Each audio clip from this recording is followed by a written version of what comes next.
Donc, mesdames et messieurs, sincèrement, vraiment beaucoup tout plein, on va garrocher des gros remerciements à notre chum Carl Dello qui vient de faire, c'était son premier set de VJ. La bombe, c'est Carl, je pense que je parle pour un petit peu tout le monde quand je te dis fais-en un autre, c'est sûr qu'on va le passer à un moment donné, un lundi. Merci, bon travail. Et vous pouvez bien entendu laisser aller les globaux pour qu'ils aillent galoper sur la plaine virtuelle en direction de Carl Dello, notre bon chum de la rive sud. Ce qui nous amène, tranquillement, pas vite, à devoir jaser des vraies affaires. Mesdames et messieurs, vous le savez, à chaque lundi depuis maintenant, en fait, à Montréal, j'ai commencé en 2002 à diffuser des longs métrages qui, avec le temps, j'ai commencé à dire qu'ils ne seraient diffusés nulle part ailleurs. Et ce soir, on a un autre bel exemple. En fait, c'est pas lui. Là, vous voyez, il est écrit Saturday the 14th. C'est que je viens juste de faire des recherches. Et j'aime beaucoup ça, faire des recherches. C'est la mode. Et ça, en fait, c'est le premier des deux. Un film écrit, réalisé par un gars qui s'appelle Howard R. Cohen, qui a surtout du crédit de scénariste à des films, mais qui a quand même réalisé Saturday the 14th 1 et le film qu'on écoute ce soir, celui-ci, Saturday the 14th Strikes Back. Donc là, je vais vous lire le texte que j'ai écrit jadis, parce qu'on l'a déjà diffusé un lundi au douteux dans le passé. Et c'est un film d'horreur, hein, on pourrait dire, entre guillemets. On est au mois d'octobre, on a décidé de vous servir ce genre d'affaires. Même Nathan est un petit peu fantôme, j'ai l'impression. Peut-être que c'est juste mon écran. Ben, ouais, chez nous, quand il était fantôme toute la soirée. Ben voilà, écoute. Je pense que c'est un thème, là, c'est l'Halloween. Donc, oui, ça serait Sunday the 15th, t'as bien vu. Je vous lis le texte que j'ai écrit dans le passé à propos de ce long métrage. Je dirais que ça a passé genre 2010 au brouhaha. Ça doit faire une bonne dizaine d'années que je ne l'ai pas vu.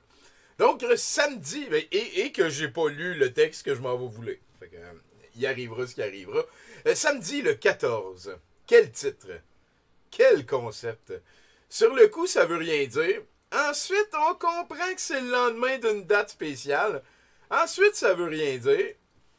Ensuite, on se demande pourquoi c'est une date spéciale. Puis ensuite, ça veut rien dire. Ben, on va apprendre un mot tout le monde ensemble. Et je m'en rappelle très bien depuis l'époque. Je l'ai écrit sur un papier qui est accroché au plafond au musée. C'est paraskevidécatriaphobie.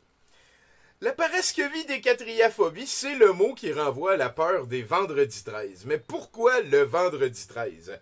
3 événements non répertoriés ramenant à l'horreur propre à cette journée. 3 événements sont répertoriés ramenant à l'horreur propre de cette journée. 1. Jésus est mort un vendredi.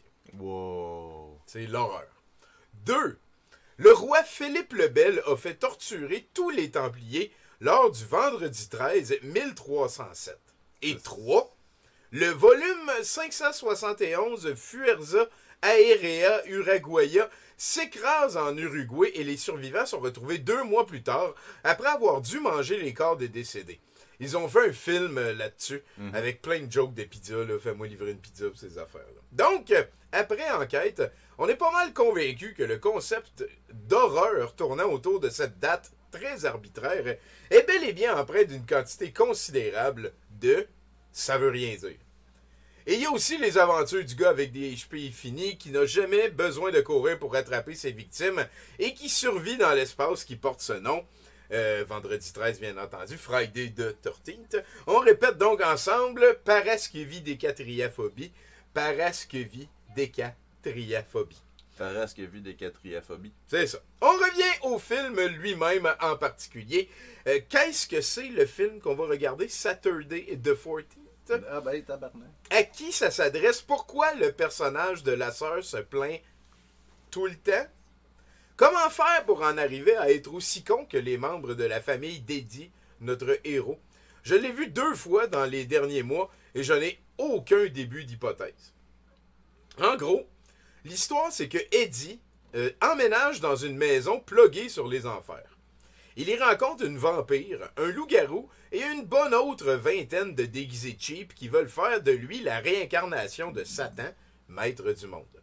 C'est là que ça devient weird, parce que si on parle de rituels démoniaques, de possession, de démons, de dévorer des gens vivants et de manger ses propres parents, l'ambiance générale du film est totalement à la rigolade. Oui, c'est une comédie pour faire rire. Je dis pas que ça va faire rire, mais ils ont tenté de faire quelque chose qui fait rire. Plus drôle que Betelgeuse, est-il écrit sur la pochette en français, ce qui veut dire que même si ça a l'air plus vieux et que ça vieillit beaucoup plus vite que le film de Tim Burton, c'est arrivé une année plus tard, soit en 1988. Bon, j'ai dit que là, on n'était pas pour rire, c'est un peu faux. En fait, on va rire, mais on va pas rire avec le film. On va plus rire d'avec le film. Plus souvent que fort, mais quand même. En plus, ça dure à peine 75 minutes, ce qui va laisser du temps pour un excellent épisode de la série animée de Spaceballs. Après ce chef-d'œuvre virevoltant autour de moins 5,5, on passe des demandes spéciales que non, ça c'était des affaires de l'époque. Hein. Vous vous souvenez de Spaceball? Bon, ben je l'ai dit, si jamais vous voulez un épisode de Spaceball après, on va écouter ça. Parce que Spaceball, le long métrage de Mel Brooks, il y a des dessins animés extrêmement douloureux à moins 7 qui existent là-dessus. De toute manière, on a samedi le 14 à subir avant. C'est léger, peu dense, mais faut le voir une fois dans sa vie, surtout pour le duel final entre Satan et son présumé remplaçant. Et vous allez le voir ce soir parce que c'est ça qu'on a décidé de vous mettre. Oui, Célim, peut-être qu'on va écouter un épisode de ce très, très, très douloureux feuilleton qu'est le Spaceballs en version dessin animé. Ça implique c'est produit par Mel Brooks. C'est une des choses les plus incompréhensibles que j'ai vues de toute ma vie. Donc, merci si vous écoutez le clip en archive. Voilà, vous allez peut-être pouvoir trouver sur ok.ru l'upload du set de VJ excellent de Cardello et du film samedi qui s'en vient, version française, hein, qu'on va l'avoir. Donc voilà, merci, on commence le film. Encore une fois, une main d'applaudissements pour Carl. Merci d'être là à chaque lundi pour faire de cette journée la plus belle de la semaine. Donc là-dessus, je vais peser pause là. On fait transition comme ça. Bon cinéma!